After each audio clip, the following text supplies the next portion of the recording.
ఒక ఊళ్ళో అనురాధ అనే ఒక మహిళ ఉంది. అనురాధకి ప్రతి చిన్నదానికి ఎక్కువగా రియాక్ట్ అయ్యే అలవాటు ఉంది. ఎలా అంటే పిల్లి వచ్చి పాలు తాగినా, రోడ్డు మీద కుక్క మురిగినా అదేదో ఆపదన్నట్టు ఫీల్ అయిపోయేది. ఒకరోజు అనురాధ ఇంటికి పక్కింటామె సరళ వచ్చింది. ఏంటి అను, ఏదో దీర్ఘంగా ఆలోచిస్తున్నావు అని పలకరించింది. అనురాధ నిట్టూర్చి, ఏం చెప్పమంటావు, చెప్పాలంటేనే భయంగా ఉంది అనంది. సరళ కంగారుగా, అదేంటి, ఏమైంది, ఏదైనా సీరియస్ మ్యాటరా అని అడిగింది. అప్పుడు అనురాధ, మా ఇంట్లో టీవీ రిమోట్ పోయింది సరళ, నిన్న రాత్రి నుంచి వెతుకుతున్నాను, కనిపించడం లేదు, మా ఆయనకి చెప్తే పెద్దగా పట్టించుకోలేదు అనంది. సరళ నవ్వి, చాలా పెద్ద సమస్య అయితే అని వెటకారంగా అంది. నీకు వెటకారంగానే ఉంటుంది, టీవీ రిమోట్ కనిపించకపోతే ఎంత కంగారుగా ఉంటుందో నీకేం తెలుసు, మొత్తం సీరియల్స్ సినిమాలు ఏమీ చూడలేను అని బాధపడింది అనురాధ.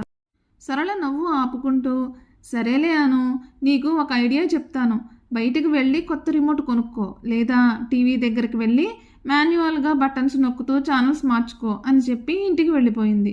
మరునాడు సాయంత్రం అనురాధ బాల్కనీలో నిరాశగా కూర్చుని ఉండడం సరళ చూసింది. ఏంటి అను, మళ్ళీ ఏమైంది అని అడిగింది. అనురాధ దిగాలుగా ముఖం పెట్టి, కొత్త రిమోట్ కొన్నాను, అది కూడా పనిచేయడం లేదు, టీవీకి సరిపోవడం లేదట, నా అదృష్టం బాగోలేదు అనంది.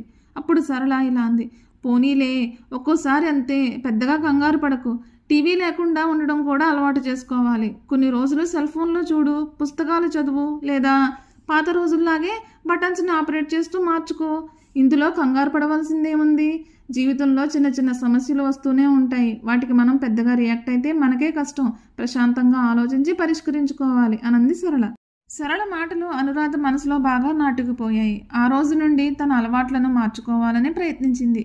మొదట్లో కష్టమైన చిన్న విషయాలకు అతిగా రియాక్ట్ అవ్వడం మానేసింది. వెంటనే పాత రిమోట్ కోసం ఇంట్లో ప్రతి మూల వెతికింది. అది సోఫా కుషన్ కింద దొరికింది. సింక్ బ్లాక్ అయితే ప్లంబర్ని పిలిపించి బాగు చేయించుకుంది.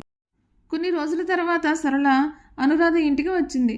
అనురాధ చాలా ప్రశాంతంగా కనిపించింది. సరళ నవ్వుతూ, ఏంటి అను, ఇప్పుడంతా ప్రశాంతంగా ఉన్నట్టు కనబడుతున్నావు, మళ్ళీ ఏ రిమోట్ పోలేదు కదా అనంది.